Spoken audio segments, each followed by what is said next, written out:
جی السلام علیکم، کیسے ہیں آپ سب لوگ؟ Hope so you all will be fine. اور بات کریں گے ڈرامہ سیریل جانثار کی ایک اور سپر ڈپر دبنگ ایپیسوڈ کی، جو کہ ایپیسوڈ 39۔ جناب شدت سے ہمیں اس ایپیسوڈ کا ویٹ تھا اور لیٹس سی کہ کب یہ ڈرامہ جو ہے وہ پروجیکٹ اینڈ ہوتا ہے، اور ہوپ سو ہیپی اینڈنگ ہی ہو۔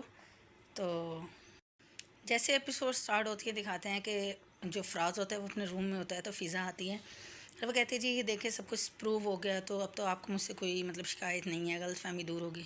کہتا تو، اور پھر کہتا ہے کہ تم کسی جو ہے وہ اس میں نہ رہنا غلط فہمی میں، کہ بھائی اگر آئندہ تم نے کبھی بھی کوئی ایسا افیئر چلایا تو پھر یہ ٹریلر جو ہے وہ یاد رکھ لینا۔ اور کہتا ہے کہ تمہیں کیا لگتا ہے کہ اگر ہاں جی تو یہ غلط فہمی دور ہو گئی تو کیا مجھے کوئی گلٹی ہے، میں تم سے معافی مانگوں گا، تو یہ جو ہے وہ تم بھول کے بھی نہ سوچنا۔ ہر وقت وہی بکواس اور اس کے انسلٹ۔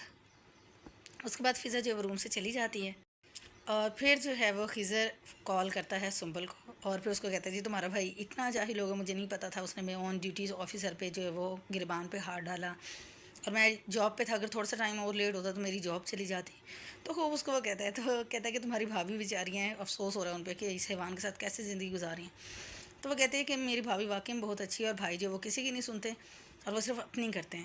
اس کے بعد سنبل کہتی ہے کہ بھائی تم ایک بار آ کے ابا سے مل لو، میں نے بات کی ہے، اور تو جب میں بات کر سکتی ہوں کیا تم نہیں اپنی فیملی کے سامنے میرا نام لے سکتے؟ تو پھر خضر راضی ہو جاتا ہے ملنے کے لیے۔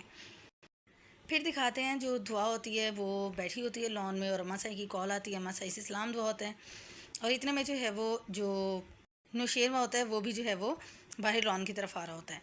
تو پھر اماں سائی پوچھتی ہے جی کہ نوشیروہ ابھی بھی فرح کی طرف جاتا ہے؟ تو جو دعا ہوتی ہے وہ خاموش ہو جاتی ہے، تو اماں کہتی ہیں ہاں جی میں آپ کی جو وہ خاموشی سے سمجھ گئی ہوں کہ جی کیا مسئلہ جو ہے وہ چل رہا ہے۔ تو پھر فرح کہتے ہیں کہ مجھے تو یہ لگتا ہے کہ شاید جو ہے دعا وہ کہتی ہے کہ مجھے تو یہ لگتا ہے کہ جو فرح ہے وہ کبھی بھی جو ہے وہ نوشیروہ کے دل سے جو ہے وہ نہیں اتر سکتے۔ اس کے بعد اماں سائی کہتے ہیں کہ تم ٹینشن نہیں لو، سب ٹھیک ہو جائے گا اور بالکل پریشانی ہونا۔ کال بند ہو جاتی ہے، تو نوشیروہ کہتا ہے کہ لگا دی اماں سائی کو میری شکایت۔ تو پھر دعا کھڑی ہوتی ہے چیئر سے، وہ کہتی ہے کہ شکایت ان کو لگائی جاتی ہے جو کہ انجان ہو، اماں سائی کو تو ہر چیز سے وہ تو باخبر ہے۔ یہ کہہ کے وہ چلی جاتی ہے اور نوشیروہ وہیں پہ کھڑا رہ جاتا ہے۔ اور جناب اس کے بعد دکھاتے ہیں کہ فائنلی جو خضر ہوتا ہے وہ سنبل کے ابا سے ملنے کے لیے آ جاتا ہے، اور پھر آ کے وہاں پہ وہ سارا ڈسکس کرتا ہے۔ تو یہاں پہ بڑی اچھی گفتگو ہے دونوں کی سننے والی ہے۔ ابا جس طرح سے ڈیل کرتے ہیں میٹرز کو کہ بھئی دیکھو یہ جو چادر چار دیواری کی گھر کی عزت کی جو باتیں ہیں وہ گھر تک ہونی چاہیے، نہ کہ ریسٹورنٹس تک جو یہ جائیں، اور پھر وہی ہوتا ہے جو کہ اس دن ہوا۔ تو فائنلی ساری باتیں ہونے کے بعد پھر جو ہے وہ ابا کہتے ہیں کہ بھئی دیکھو میں تمہیں جو ہے یہ ہے کہ بھئی پہلے نکاح کر دیتے ہیں، اور کیونکہ ابا کہتے ہیں نا کہ تم جو ہے وہ نہ تو رشتہ بھیج سکتے ہو اور نہ تم اس چیز میں راضی ہو کہ اس کا ہم کہیں اور پہ رشتہ کریں، تو پھر کوئی نہ کوئی تو حل ہوگا نا اس مسئلے کا۔ تو پھر خضر کہتا ہے کہ جی اگر آپ نے ایسا کیا تو نہ تو جو ہے یہ سنبل خوش رہے گی اور نہ ہی جو ہے وہ میں۔ پھر ابا کہتے ہیں چلو ایسا کرتے ہیں کہ پہلے ہم تمہارا نکاح کر دیتے ہیں، اور اس کے بعد صرف 1 سال کی تمہارے لیے مہلت ہوگی، اور اس کے بعد جو وہ رخصتی ہو جائے گی۔ تو اتنے میں جو ہے وہ تمہاری بہنیں میری بھی بیٹیوں کی طرح ہیں، تو میں بھی تمہاری فل جو ہے وہ ہیلپ کروں گا اس معاملے میں۔ تو خیر معاملات سارے طے ہو جاتے ہیں، اور خضر کہتا ہے جی مجھے قبول ہے، اور جی اس کے گھر والے آ جائیں گے۔ تو اس کے بعد ابا کہتے ہیں جی کہ فضا جا کے خضر کے لیے چائے لے کے آؤ۔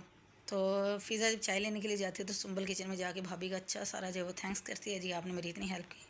تو فضا آگے سے کہتی ہے کہ جی تم میری چھوٹی بہنوں کی طرح ہیں، اور اس میں تھینکس والی کوئی بات نہیں ہے۔ اب اس کے بعد آتا ہے اس ایپیسوڈ کا دبنگ سین، جس کا ہمیں شدت سے ویٹ تھا کہ اچھا جی فرح کی اینڈنگ جو ہے وہ کہاں پہ جا کے ہوگی۔ اب فرح ریڈی ہو رہی ہوتی ہے اور اپنی میڈ کو انسٹرکشن کر رہی ہوتی ہے کہ بھائی میں جو ہوں وہ آج کھانا نہیں کھاؤں گی، تو تم کھا کے سو جانا، اور میں جو وہ لیٹ نائٹ آؤں گی، چابی میرے پاس ہے، اور ڈونٹ وری۔ ادھر جب جعفر جو گاڑی تیار کروا رہا ہوتا ہے تو دعا کہ جعفر سے پوچھتی ہے بھائی کہاں جا رہے ہیں تمہارے جو ہے وسائی؟ تو وہ چپ کر جاتا ہے، کہتی ٹھیک ہے تم اپنی وفاداری نبھاؤ اور مجھے نہ بتاؤ۔ تو وہ کہتا ہے کہ آپ روکتی کیوں نہیں جب آپ کو سب پتہ ہے؟ تو کہتی تمہیں لگتا ہے کہ وہ روکنے سے رک جائیں گے؟ تو جعفر چپ کر جاتا ہے، اور پھر جناب دکھاتے ہیں کہ جو نوشیروہ اور فرح ہوتے ہیں وہ ایک ریسٹورینٹ میں ہوتے ہیں، ٹھیک ہے، اور جو وہ ڈنر لگایا جا رہا ہوتا ہے۔ فرح اتنی خوش ہوتی ہے جی کہ اچھا میرے لیے تم نے سرپرائز پلان کیا، اور جی تمہیں ساری میری پسند کی ڈشز ہیں، تمہیں سب یاد ہے، یہ وہ بلا بلا بلا۔ یہ باتیں چل رہی ہوتی ہیں کہ اتنے میں جو ہے وہ جو وہاں کے ویٹر ہوتے ہیں وہ 2 اور چیئر لا کے جو ہے وہ رکھ دیتے ہیں۔ فرح جیسے کھانا سٹارٹ کرنے لگتی ہے تو چیئر آ کے رکھی جاتی ہے، تو وہ کہتی ہے کیا کوئی اور بھی تم نے انوائٹ کیا کسی اور کو؟ تو کہتا ہے ہاں میرے کوئی اسپیشل گیسٹ ہیں تو وہ آ رہے ہیں۔ تو کہتے اچھا تو مجھے بتا تو دیتے اور مجھ سے پوچھ کے پلان کر لیتے سارا، کیونکہ اگر میں تو یہ سمجھ رہی تھی کہ یہ سارا میرے لیے ہے۔ تو کہتے اگر تمہارے اماں پاپا آ رہے ہیں تو بتا دینا تھا مجھے تم نے۔ نوشیروان کہتا ہے کہ وہ ابھی تھوڑی دیر میں آ جائیں گے تو تم خود مل لینا۔ تو جیسے ہی جو ہے فرح کھانا ڈالنے لگتی ہے پلیٹ میں، اتنے میں جی فرح کا ہسبینڈ اور اس کا جو بیبی ہے، اچھا خاصا بڑا ہوتا ہے، کوئی 7-8 سال کا بچہ، اور جو ہے وہ آ جاتے ہیں۔ اب جب وہ لوگ آتے ہیں، فرح کی شکل دیکھنے والی ہوتی ہے، وہ ایک دم سے سارے مطلب کھانا چھوڑ کر اپنی چیئر سے جو وہ کھڑی ہو جاتی ہے، اور کبھی وہ ان کو حیرانگی سے دیکھ رہی ہوتی ہے اور کبھی وہ نوشیروان کو دیکھ رہی ہوتی ہے۔ تو پھر نوشیروان کہتا ہے کہ تمہیں کیا لگا تھا، مطلب صحیح والی اس کی نا میٹھی میٹھی کرتا ہے کہ تمہیں کیا لگا تھا کہ میں تم سے اتنا ہی بے خبر ہوں اور تم جو ہے مجھ سے جھوٹ بولتی رہو گے اور مجھے کبھی پتہ نہیں چلے گا۔ وہ کہتے ہیں جی میں نے جو خلا کے لیے کیس فائل میں اپنے لائر سے بات کر لی ہے اور میں اپنے طور پہ سب ختم کر چکی تھی، اور میں تمہیں بتانے ہی والی تھی۔ تو پھر نوشیروان کہتا ہے کہ میں نے تمہارا جو پاگل پن برداشت کیا وہ انسانی مطلب ہمدردی کے ناطے برداشت کیا، اور میں نے تمہارے کال ریکارڈ سے ساما کا نمبر لیا، اور پھر اس کو اپروچ کرنا میرے لیے ذرا بھی جو ہے وہ مشکل نہیں تھا۔ اور اگر تم یہ سب میرے لیے کر رہی تھی تو میرا مطلب کہ میرے دل میں تمہارے لیے جو ہے وہ کوئی بھی جگہ نہیں ہے، تمہارے مطلب میں نے تمہیں یہ بات سچ ہے کہ دل سے چاہا تھا ماضی میں تمہیں اپنانا بھی چاہتا تھا، بٹ تم چلی گئی تو اس کے بعد تمہاری جو ہے وہ تم میرے دل میں یاد بن کے رہ گئی، لیکن جب دعا ملی تو وہ یاد بھی ختم ہو گئی۔ اور کہتا ہے کہ میرے دل میں تمہارے لیے کوئی جگہ نہیں ہے، اور پھر کہتا ہے کہ بھئی میں جو ہوں وہ ویسے کسی کو مشورہ دیتا نہیں ہوں، اور مطلب تم نے مجھے بتایا نہیں کہ تمہارا جو ہے نہ صرف ہسبینڈ بھی ہے بلکہ ایک پیارا سا بیٹا بھی ہے۔ تو وہ کہتے ہیں میں مشورہ دیتا نہیں ہوں، بٹ تمہارے لیے پھر بھی جو ہے وہ چلو ہمدردی کے ناطے تم سے ایک رشتہ رہا ہے ماضی میں۔ تو کہتا ہے کہ مشورہ میری یہ ہے کہ اپنے ہسبینڈ اور اپنے بچے کے پاس جو ہے وہ واپس لوٹ جاؤ اور اپنا جو ہے وہ گھر خراب نہیں کرو۔ اب اس کا جو شوہر ہوتا ہے فرح کا، وہ بھی اس کو دیکھ رہا ہوتا ہے، بچہ بھی دیکھ رہا ہوتا ہے۔ تو فرح جیسے اس کو مطلب نوشیروان کو وضاحت دینے لگتی ہے تو نوشیروان کھڑا ہو جاتا ہے اپنی چیئر، اور جعفر سے کہتا ہے کہ جعفر، تو وہ ادھر ہی جو وہ جعفر کے مطلب چلا جاتا ہے پیچھے، جعفر اور گارڈ جو ہیں وہ بھی چلے جاتے ہیں۔ اب فرح کی شکل دیکھنے والی ہوتی ہے، وہ اپنے ہار کے نا وہیں چیئر پہ بیٹھ جاتی ہے غصے سے، اور پھر اس کو خیال آتا ہے کہ دعا جب اس کے گھر پہ آئی تھی تو اس نے دعا کو بولا تھا کہ میں تمہیں جو وہ نوشیروان کی زندگی سے نکال کے ہی دم لوں گی۔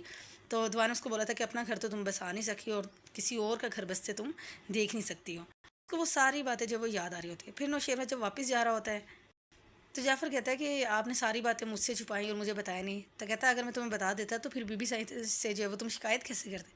تو کہتا ہے نہیں ایسی کوئی بات نہیں، میں نے کوئی شکایت نہیں کی، بٹ یہ ہے کہ مجھے بھی اچھا نہیں لگتا کہ آپ جو بی بی سائن کو چھوڑ کے اس سے ملنے جاتے تھے۔ تو کہتا ہے کہ ٹھیک ہے، اگر اب تمہاری بی بی سائن کچھ پوچھے تو گواہی جو ہے وہ دے دینا، یعنی کہ اس کو بتا دینا سچ۔ تو جعفر کہتا ہے ٹھیک ہے۔ اور دوسری طرف دکھاتے ہیں کہ جو فضا ہوتی ہے اس کا سسر، ساس اور جو فراز ہوتے ہیں وہاں پہ موجود ہوتے ہیں۔ اب ساس جو وہ غصہ کر رہی ہوتی ہے اپنے ہسبینڈ سے کہ بھئی آپ نے کیوں جو ہے وہ نکاح تک بات لے کے، جب ہم نے کرنا ہی نہیں تھا یہاں پہ، اور یہ سارا۔